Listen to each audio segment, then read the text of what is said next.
Hello everyone, this is Ashok Songara. Today we discuss very important topic related to vitamins category on vitamin B5. आज अपन क्या करेंगे vitamin B5 के बारे में अध्ययन करेंगे। तो सबसे पहले अपन जानते हैं कि जो विटामिन B5 होता है अपना उसका केमिकल नेम क्या होता है। तो इसका जो केमिकल नेम होता है वो होता है पेंटोथेनिक एसिड। क्या होता है? Pantothenic acid.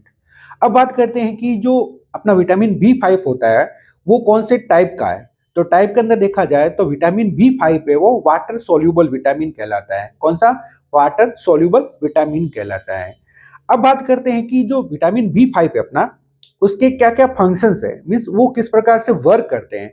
तो वर्क के अंदर सबसे पहला जो इसका फंक्शन होता है vital for energy energy production. इसके लिए वाइटल फॉर एनर्जी प्रोडक्शन यानी बॉडी के अंदर एनर्जी का प्रोडक्शन करने के लिए आवश्यक होता है। दूसरा इसका फंक्शन होता है help in synthesize fatty acid cholesterol and hormones. ये क्या करता है?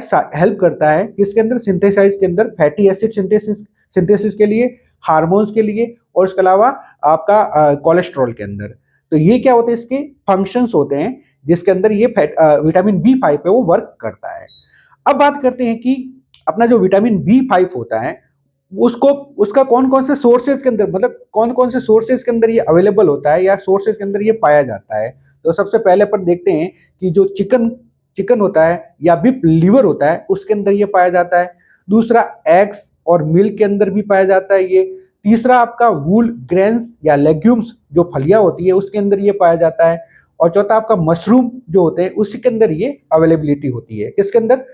चिकन और बिफ लीवर के अंदर पाया जाता है, मशरूम के अंदर पाया जाता है, उसके अलावा एग्स एंड मिल्क के अंदर पाया जाता है और वूल ग्रेन्स एंड लेग्यूम्स के अंदर ये पाया जाता है।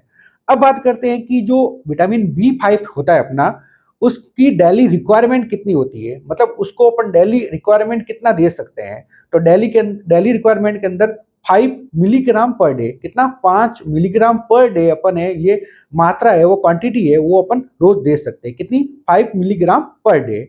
अब बात करते हैं कि अगर विटामिन B5 है तो उसकी किन्हीं कारणों के कारण कमी हो जाए, बॉडी के अंदर इसकी कमी हो जाए या डेफिशिएंसी हो जाए तो डेफिशिएंसी सिम्टम्स क्या क्या देखने को मिल सकते हैं। तो डेफिशिएंसी सिम्टम्स के अंदर सबसे पहले मरीज के अंदर फटीग हो सकता है यानी कि थकावट होगी जल्दी। पेशेंट के अंदर इरिटेबिलिटी देखने को मिल सकती है, चिड़चिड़ापन। उसके अलावा पेशेंट के अंदर नमनेस यानी कि सेंसेशन लॉस हो सकता है।